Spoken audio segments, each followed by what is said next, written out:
Welcome to Automate, Delegate, Eliminate, where we discuss e-commerce issues and whether our guests today automated, delegated, or eliminated them, and why. Your host is Will Christensen, co-founder of Data Automation. And again, welcome to Automate, Delegate, Eliminate.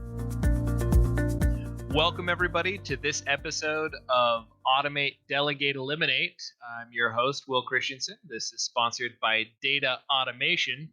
This is our first episode of our second season, and this season is specifically focused on SaaS founders and the automations or delegations or eliminations they brought to the world. So we're going to be interviewing these founders at the bare root of what it was to come into their company. And sometimes we'll get the founders, sometimes we'll get employee number one or employee number two. And we have a very special guest to invite on the show today. I have to tell you a little bit about how I came in contact with them. My original experience with this company, they're called RocketGenius. And many of you are listening are like, RocketGenius? I've never heard of RocketGenius before. But you've probably heard of very popular WordPress Forms plugin called Gravity Forms. I was personally introduced to Gravity Forms when I was out there hacking away at building the website, figuring out exactly how to do all of that. And I totally installed the free version of Gravity Forms and messed around with it a whole bunch and tried all of its competitors and was just impressed with what I saw there. Well, fast forward several years, and I was working at Data Automation, and I got this email from this guy at RocketGenius, and he was like, yeah, I'm the guy who founded Gravity Forms. And I was like, holy crap, I'm talking to the guy who built that plugin. And I got so excited about what was there. And we geeked out for a couple of hours talking about all the things that he had done over the years building this. And I fell in love with that idea of SaaS founders and their stories and the automations, delegations, or eliminations they're bringing to the world. And so this season is all about bringing those things to the forefront and reliving some of those initial days of a startup. Without further ado, let me welcome David Smith, who is the community leader at RocketGenius, and he was the company's first hire. So we're talking to employee number one. David has been with Gravity Forms as a developer for over 10 years, and he has published hundreds of Gravity Forms resources on his blog, gravitywiz.com. He enjoys short walks, preferably not on the beach. And so without further ado, welcome David to our show. Hey, well, thanks for having me.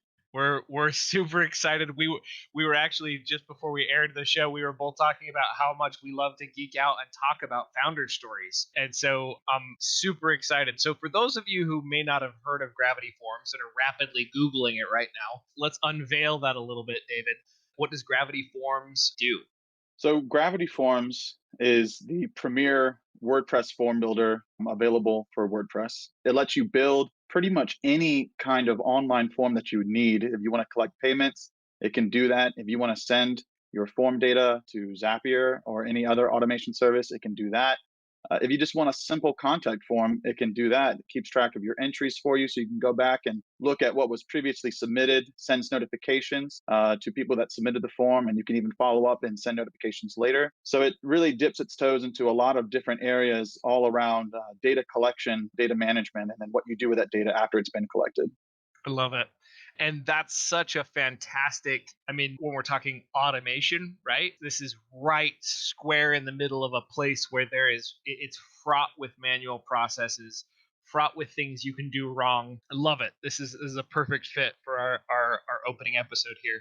So tell us, who are the founders of Gravity Forms? So there's three of them: Carl, Alex, and Kevin, aka the brains, the brawn, and the beauty. You have one of them that is very much the idea guy, just always brainstorming new ways to improve the product, new markets to explore. Then you have Alex, who's the brawn. He's the guy he knows how to actually get the job done. And then Kevin, who has been the designer and kind of lead marketer for the lifetime of the product.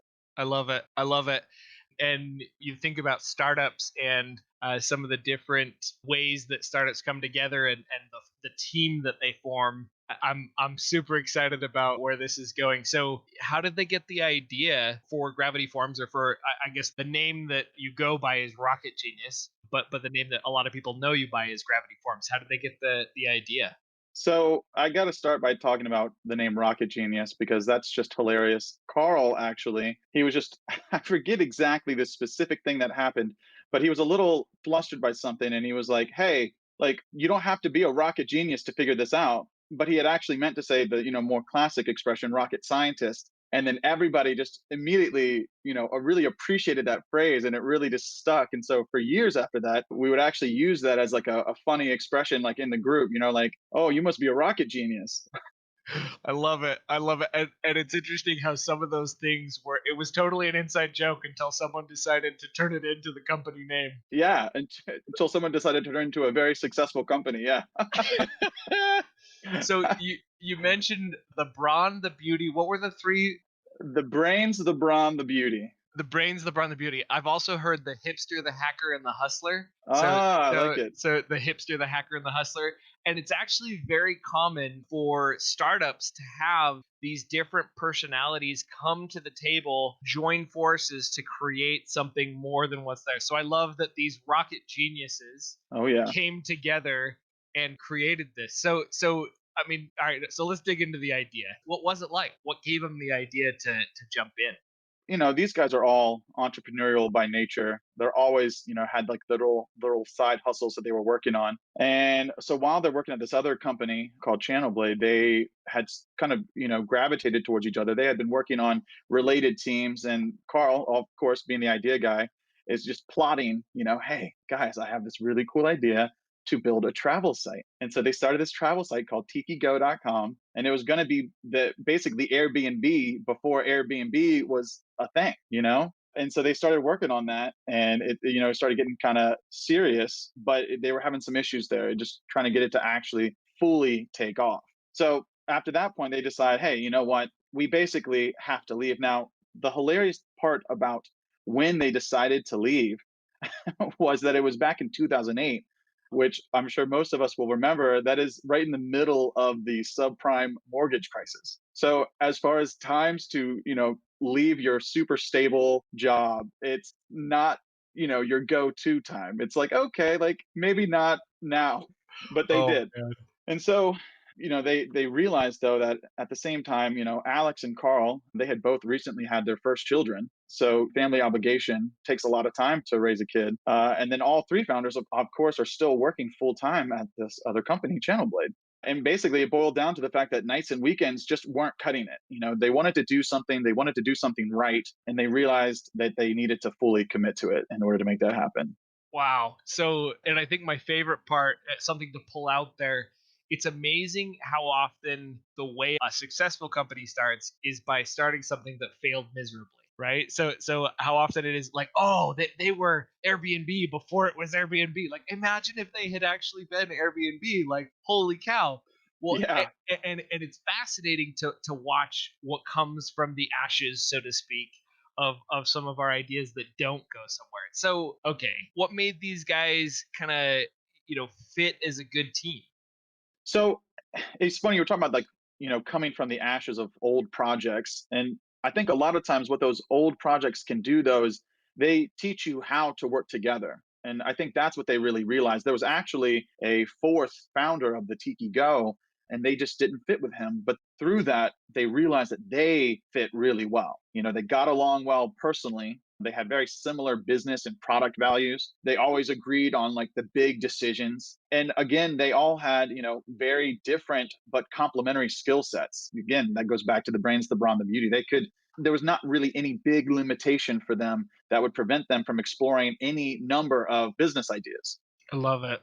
And finding that core team and those core partners is such a key part of creating a business that will actually thrive beyond what's there. And sometimes you have to exercise some elimination to go back to the podcast that'll hear and eliminate the partner that doesn't make sense for what's there. It really is so important. I mean, I've learned that even in my own personal experiences, you do sometimes have to make that very difficult personal decision and business decision to part ways with a partner, and it's never easy. But oftentimes, if you're in that situation where you're feeling like that you might need to, I think a lot of times it's worth at least exploring that option further. Awesome. Well, I'm a huge fan of the book The Lean Startup and the Pivot or Persevere. And it sounds like there was a pivot here, because Tiki Go is not something that I've ever come across before. And I'm guessing that was the business plan kind of in the beginning. What happened? Well, it's funny. They actually had decided to abandon Tiki Go before they quit. So when they quit, there was no project. There was no vision for like what they were going to do other than the fact that they knew that they worked well together and that they had this complementary skill set between them. So there was a confidence that there was a product that existed that they would be able to excel at. But again, when they quit, there was no actual project that they were pursuing. Talk about gutsy. Agreed. That's like, all right, guys, we're gonna jump out of this plane. You got a parachute? Nope, but we'll find one on the way down. Yeah, we can build one. I'm confident. I can make a. We got a MacGyver on our hands. I can make a parachute out of my jacket. And wow, it's like Carl, we need you to drop a diagram. Kevin, we want you to design it, and then Alex, you need to build it in about 3 seconds before we hit the ground. Oh man. Oh. Yeah. Okay, so I mean, obviously we know kind of the end of the story to some degree or another. They came up and not to. This isn't the end. This is we're just getting to the good part here. Oh yeah. What was it that led them to go to a form system? Like what was that about? Right. So let me back up just a quick second and just talk a little bit more about like setting the stage for like how critical this decision was. So they quit their day jobs, but in a stroke of brilliance, Carl, again, the brains, he goes to his boss at the company Channel Blade and he says, "Hey, look, I have an idea. Why don't you subcontract my job out to me, and then I just won't be an employee anymore?" Because the company, he knew as a manager at that company that they were actually in the process of trying to sell. And so they were trying to actively cut costs, on paper at least. And so he said, hey, he used that information to his advantage and proposed that idea to them, and they bit immediately. So they basically get the more money for the same work and like half the hours. So they go off and do their own thing. And then Kevin was already doing, freelance web design at the time. And then Alex, again, as far as just, pushing through like that idea, like he's like, hey, look, I want to do something. I'm going to make it happen. So he found a new job and he told them, hey, I'll work for you, but I want to do my 40-hour week in 3 days. And I want 2 full days a week to go and work at, this new company, RocketGenius. And he was able to do that. So talk about hustle, though. He was getting up at 6 a.m., working till, 6 or 7 every day for 3 days. And then he would do the same thing at RocketGenius to start working on this first product. You talk about the grit that it takes to lift, go from nothing to something that's going to actually create some real value and then create livelihood for not only these 3 founders, but also their families. And the other piece there is so much grit that's needed to generate enough value that you can actually create a sustainable system in business. That is so, I mean, I love the look between the three founders. I mean, who works 40 hours in 3 days? I've never even heard of that. If you were thinking about quitting your job, you may have another option. And then Carl's option to go like, oh, I'm gonna subcontract, like that sounds like 4-hour work week crap. That's awesome. Oh yeah, for sure. I actually called Alex just because I wanted to confirm. I was like, were you really working 40 hours in 3 days? I was like, that's a lot of hours, man. And then to come in and work, full, 10 to 12-hour days at RocketGenius. And he was like, yeah, it was 40 hours. But the thing is, he was saying that it was honestly like a really good time for him because he felt, that he felt a strong conviction in the product that they were working on. Well, we have to take our hats off. Was Alex married at the time? We need to take our hat off to his wife. Oh yeah, she definitely was a trooper during that time. Again, first child, by the way, maybe like a few months before they quit Channel Blade. So this was definitely, as much as he says he looks back and thinks of it as like a happy time, I'm willing to bet that there is another side to that story. Well, and I mean, they look back on it now, and part of the reason it's a happy time is because it's ended up in the level of success that they have. Oh And yeah. that's true of any lens that you look through. It's so important to recognize that vision and hold on tight and keep going hard. I mean, he must have been a champion sales guy to pitch that to his wife. Okay, honey, here's what I'm going to do. I'm going to work for 40 hours for 3 days, and then I'm going to work 10 to 12 for another 2. You might see me at night sometimes, but this is all going to grow into something huge. And she turns around and says, well, what are you building? And he says, I don't know, but we're going to build something great. Trust me, we're gonna build parachute. Okay, what happened next? Okay, so again, Kevin was already doing freelance web development at the time. So he's using WordPress on pretty much every project. And one of the consistent pain points that he kept running into was forms. And at this time, he was really just doing the simplest forms, just like contact forms. And the customer or client would want like a specific, configuration.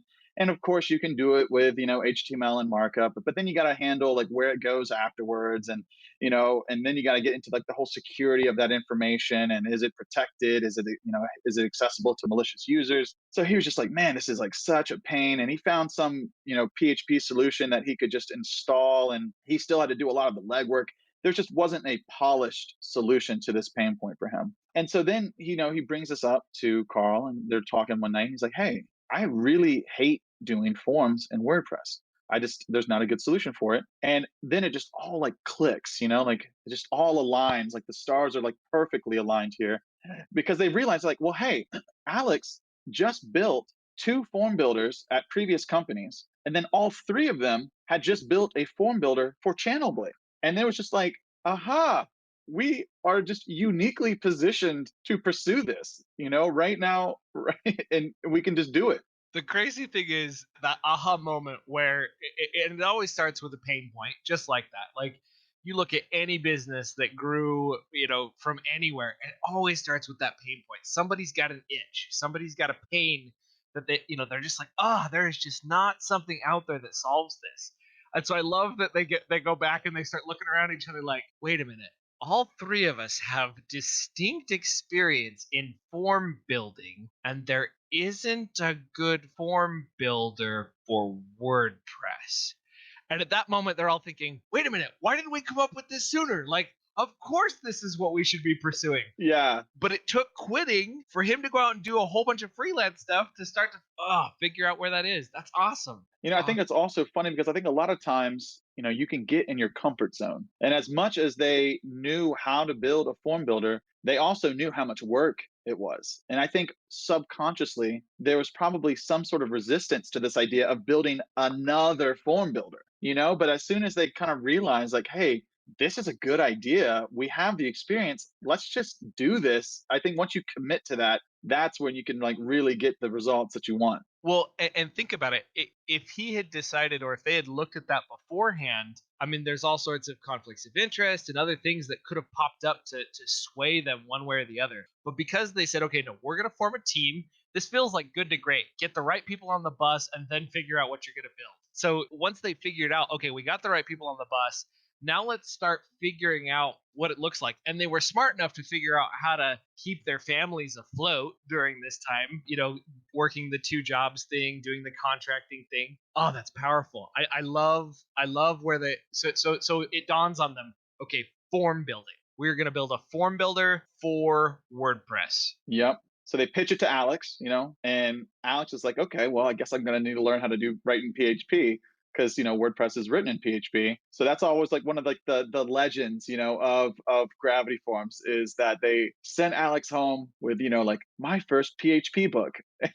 And he comes in the next day and he just immediately breaks ground on Gravity Forms 1.0. I mean, that almost feels like, you sent him home and he literally like ate the book, like chopped it up and ate it with some syrup, like what came back the next day and was like, oh yeah, I've totally consumed all of that. Let's do this. We've got it done now. Yeah. I mean, to be clear, Alex was, as you say, a real developer. He had worked with the Microsoft languages and frameworks, but, PHP was absolutely a much easier language just to pick up and run with. It is, the barrier to entry is very low with PHP. And I think that's why, it's remained an incredibly popular language to this day. Yeah, absolutely.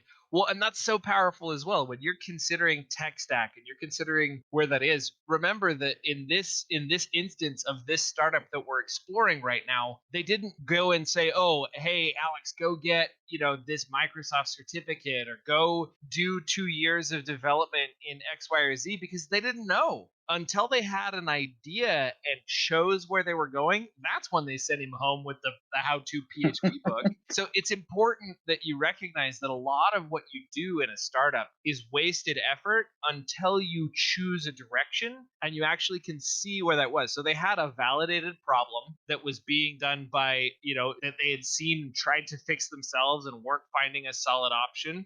And they were like, okay, we're going to build Gravity Forms 1.0. Yep.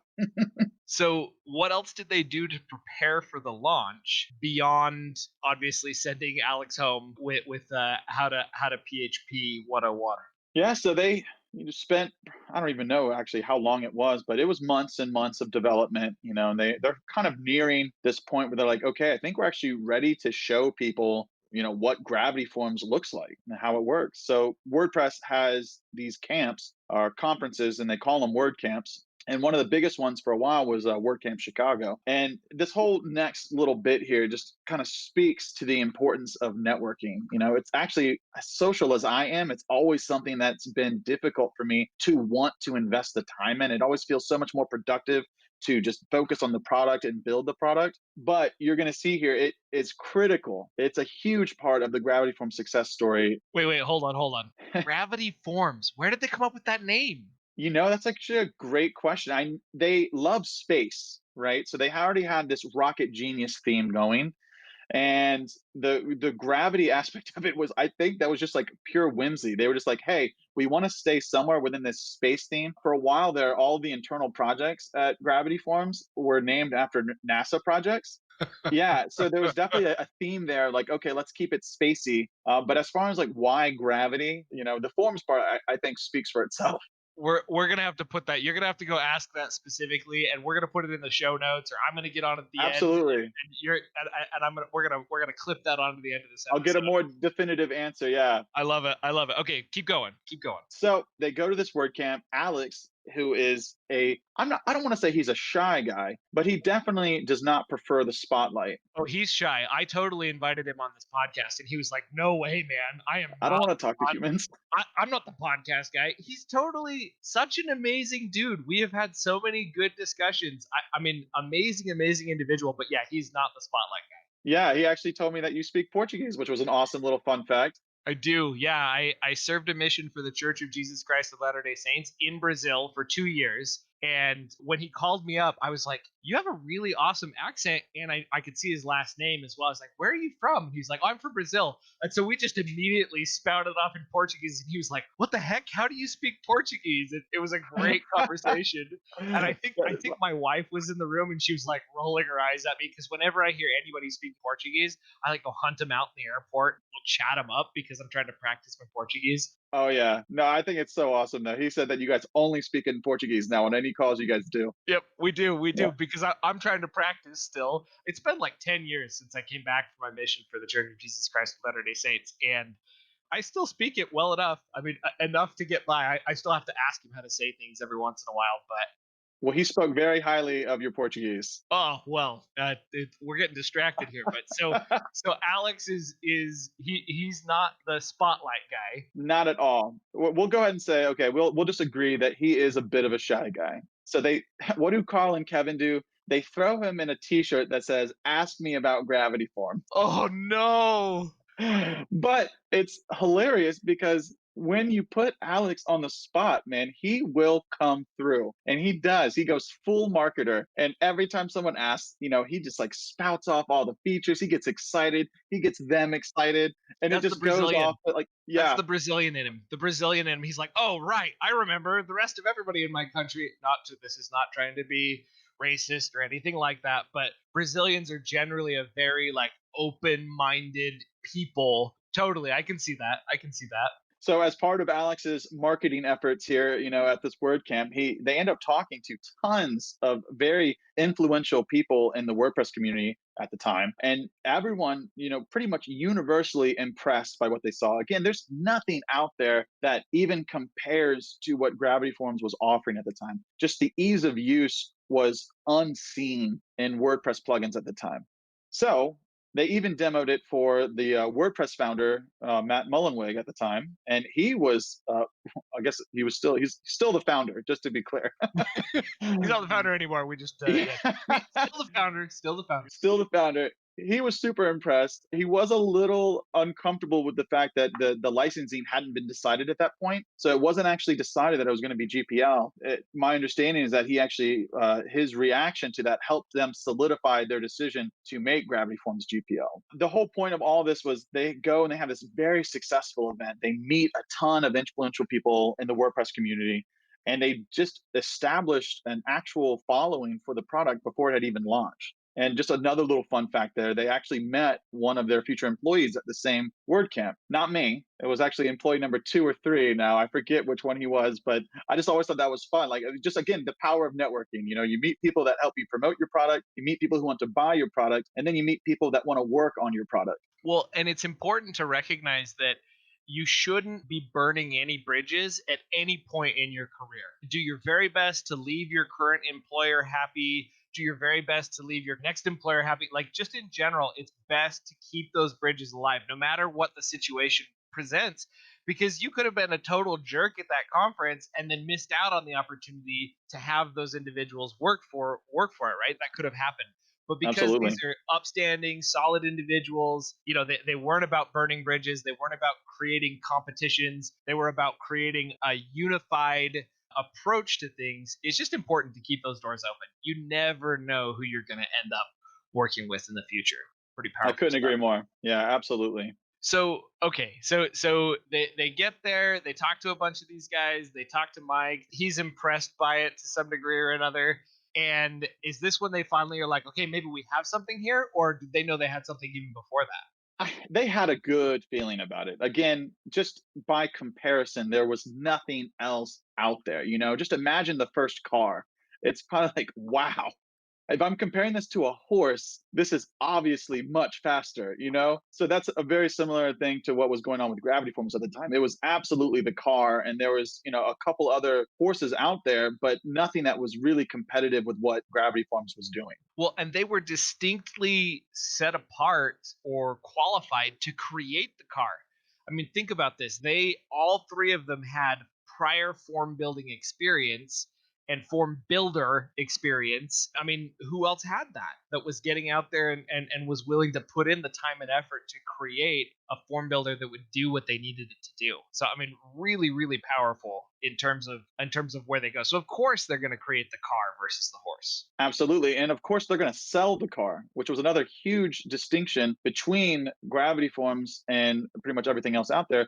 Everything else out there was free. And so Gravity Forms was one of the first premium plugins for WordPress, which is, again, another huge paradigm shift that happened there. There was definitely a resistance to this idea that, you sell plugins. It was, no, plugins are free. Maybe we'll buy a theme, because premium themes were a thing at the time. But again, premium plugins, I don't want to say it was taboo, but it was a little, there was a resistance to it. Oh, I didn't pay for it right off the bat. Like, in fact, it took me a long time to jump in. I used the free version forever because I didn't feel like I needed it, right? And so they had that freemium approach that was there. But I remember looking at it like, oh, I'm not gonna pay for a plugin, right? Like I remember having that initial feeling when I looked at it the first time. They decide they're gonna go that direction and get there. I mean, what are some of the early milestones, or what sets Gravity Forms apart from the competitors? I would say the biggest one is the ease of use. It was the fact that you could just drag and drop the fields. The editor was, to some degree, what you see is what you get editor, where you could actually see the layout of what you were building as you were building it. It didn't actually show you what it would look like on the front end in regards to like your theme and how your theme might affect it, but it gave you a pretty close representation of what you were going to see.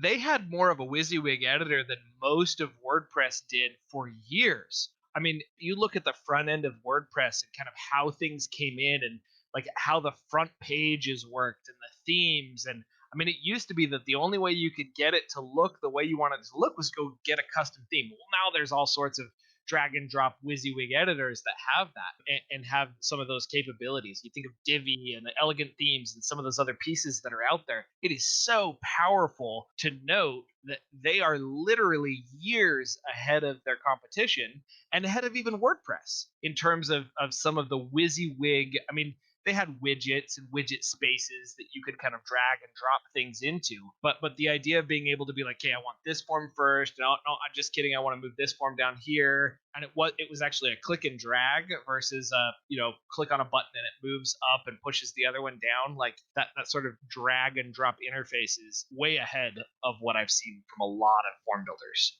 Yeah, for sure. I think some of the other things that really helped it stand out were honestly the support. Again, this is the first premium, well, not the first, but one of the first premium plugins to really hit the WordPress market. So support was a big part of what we were selling at that time. We're saying like, hey, you buy our product and we're going to make sure that any issues you have, we're going to solve. And there was a very strong commitment to that support.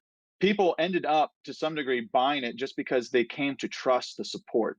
Our name got out there as a very reputable company who's not going to leave you high and dry. Again, in the WordPress ecosystem, there are tons of conflicts. There are tons of just random issues that are so hard for a beginner user to track down. So Gravity Forms kind of started this charge of like, hey, like we're going to get you through it. We're going to make sure that you can use our product on your site. And we would go above and beyond when troubleshooting theme and plugin conflicts to try and make our plugin as, future proof and as third party proof as possible. Well, and that's so powerful because I remember building on WordPress and being like, oh, I'll just install a plugin for that. Oh, I'll just install a plugin for that. Oh, I'll just install a plugin for that.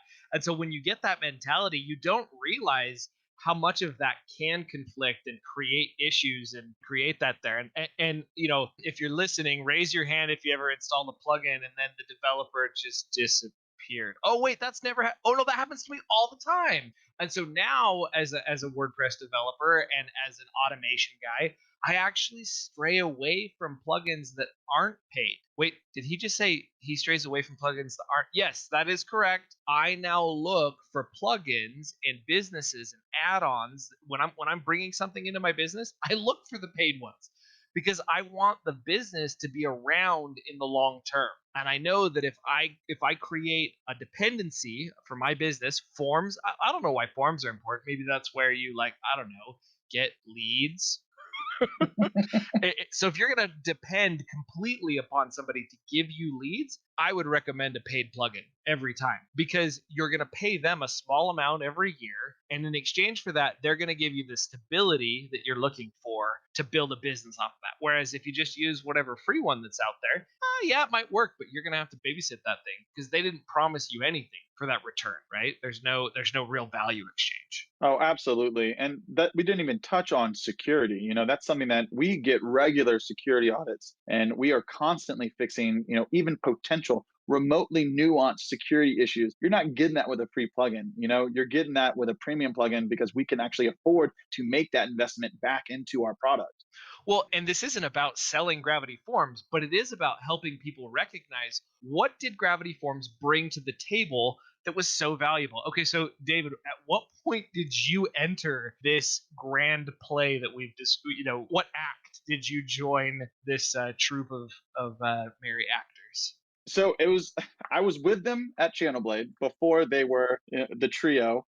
And yeah, so I was one of I got on board at Channelblade right out of high school. The summer I graduated, I got a foot in the door at this company, and I met these guys, and they took a liking to me. They're all about a decade older than me, so I'm this 18-year-old. They're like 28, early 30s, and they just basically it ends up being a big brother, maybe older son kind of relationship, and they definitely take me under the wing and they mentor me at this other company. So when that other company actually laid me off right before Gravity Forms launched, or maybe like a few 6 months or so before Gravity Forms launched, they called me up and they're like, hey, we heard that she got laid off. Why don't you come over here and do that contract work from Channelblade?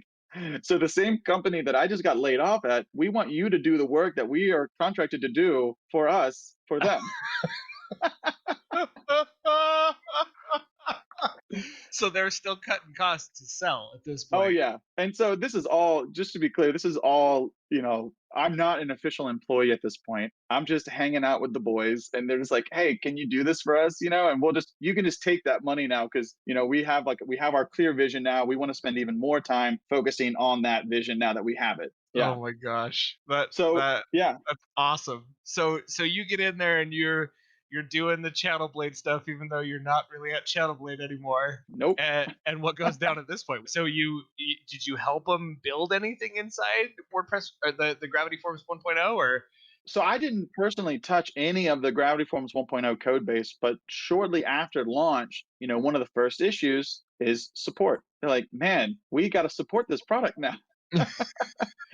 So I actually, just because, again, I'm young at this time, I don't really have anything else super important going on. I just say, "Hey guys, I'll hop on the forums and just help out, like in my spare time, just for fun." And then quickly they realized, like, well, why don't we pay you to do a couple hours a week? So then I was like, kind of like a contractor. And then again, the product just continued to succeed. So then they were just like, "Hey, let's just bring you on, let's make it all official. Why don't you come on board as, as the number one employee?" Which of course I did make a big deal about. I was like, guys, am I your first employee? am I employee number one here? Yes.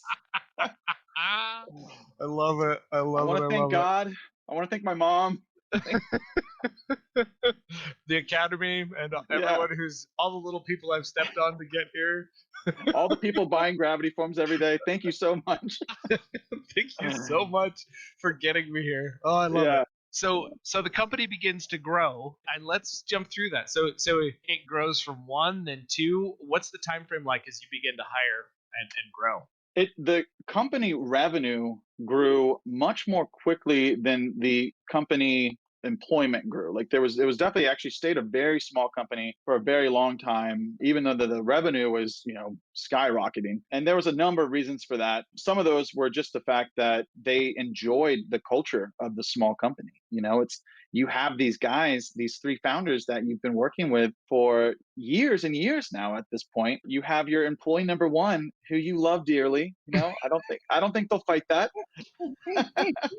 And so there is a feeling of like, do we really want to mess with the culture that we've created? But then eventually, stuff just happens where, the level of support was so great that they were like, "Okay, we definitely need to bring on somebody." So then, you bring on one person, then okay, and we still have more support. Let's bring on somebody else. And then eventually you get to the point where the tickets, there's so many of them that you actually need to get somebody to help out with technical support. And so then, because otherwise the lead developer, Alex, at the time, just couldn't actually do any new product development because he was stuck doing, the technical support.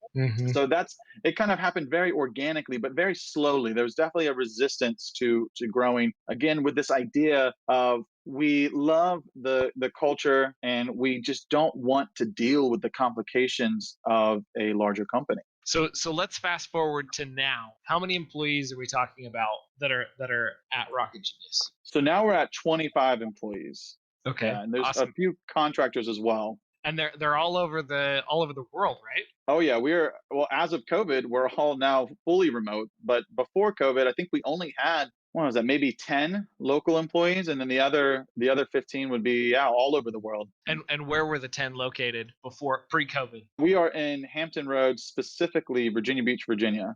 Okay, awesome, Yeah. awesome. And obviously the business is very healthy. Roughly how many users or installs are there out there right now? So right now we're over 2 million active installs. Now, is that 2 million that are on the free plan or on the paid plan? Just to be clear, Will, there is actually no free plan. So I think you might have been on the nulled plan. I'm on the nulled plan that doesn't exist anymore. I mean, if you type in Gravity Forms nulled, yes, there is a free plan out there, but there's no freemium model. It's definitely been one of the things that set it apart because it was from day one like, hey, we know that we want to commit to quality on this, so we don't want to try to do it by quantity. That's the whole premium model. Is like we're going to get a ton of users and then convert a percentage of them They're like, look, we're going to get as many users as we get, but we're going to charge every single customer from day one. Interesting. So that I'm glad that you corrected me on that, because everybody's going to be like, wait, where's the freemium? Where's the freemium? I think I must have been trying, like I must have tried the free trial several times or something like that. But I remember being super resistant to paying for it at the time, and I'm super impressed with it now. And Yeah, but it's just one of those things that you get in there and see where it goes. So 2 million, 2 um, million. 2 million active installs. That's got to feel really good.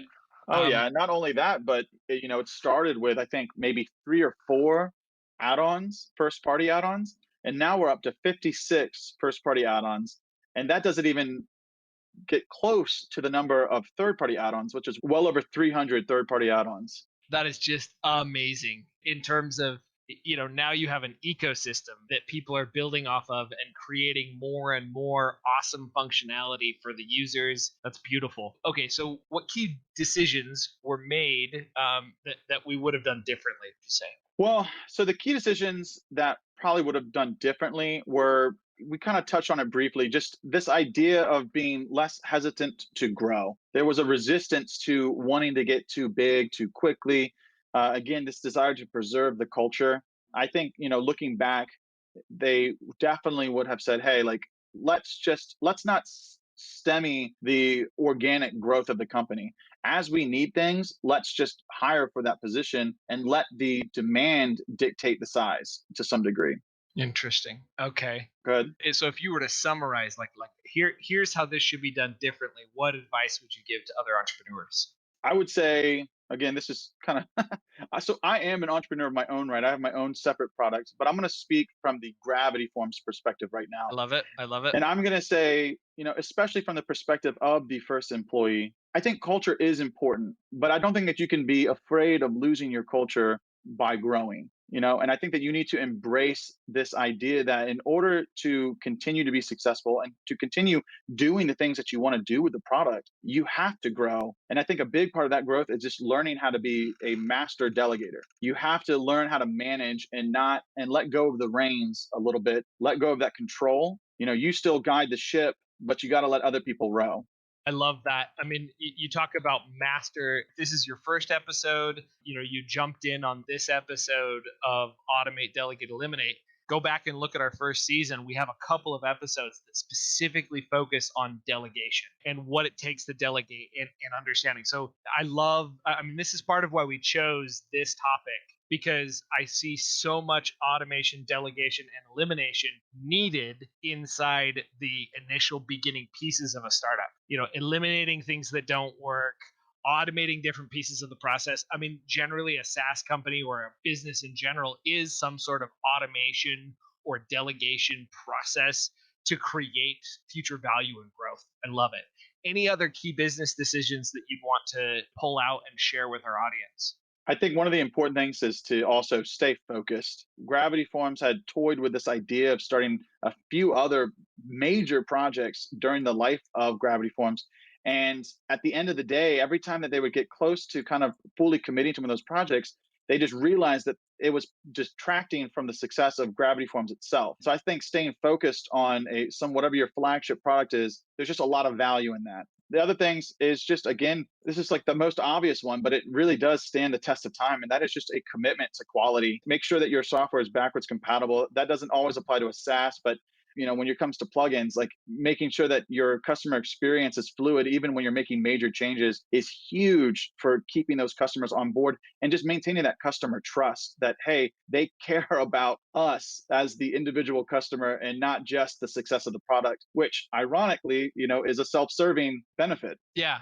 There's so many books about this kind of piece, but if you're looking for a book talking about treating people like people, highly recommend Leadership and Self-Deception by the Arbinger Institute, or The Anatomy of Peace. And they talk all about treating people like people and how, interestingly enough, that gets you what you want way faster than treating someone like an object or trying to manipulate them into what you want. So it's so powerful. I love what you said there about standing the test of time and staying focused. I couldn't agree more with choosing a product market fit and sometimes sticking to something even though it's not as sexy, right? Like okay, yeah, no, I've got to build this. It's got to get better, even though there are other new ideas that sound like they might be more interesting. This has been a fantastic episode. I'm super excited you're here. If our listeners want to get in touch with you or with the Gravity Forms / RocketGenius team, the Rocket Geniuses, what's the best way to get in touch? Well, if you want to talk to me, you can get in touch with me at david@rocketgenius.com. And if you want to talk to anybody else on the team, just drop us a line on our contact form on gravityforms.com/contact. Yeah, we'd be happy to talk to you. We love talking to our customers and our potential customers.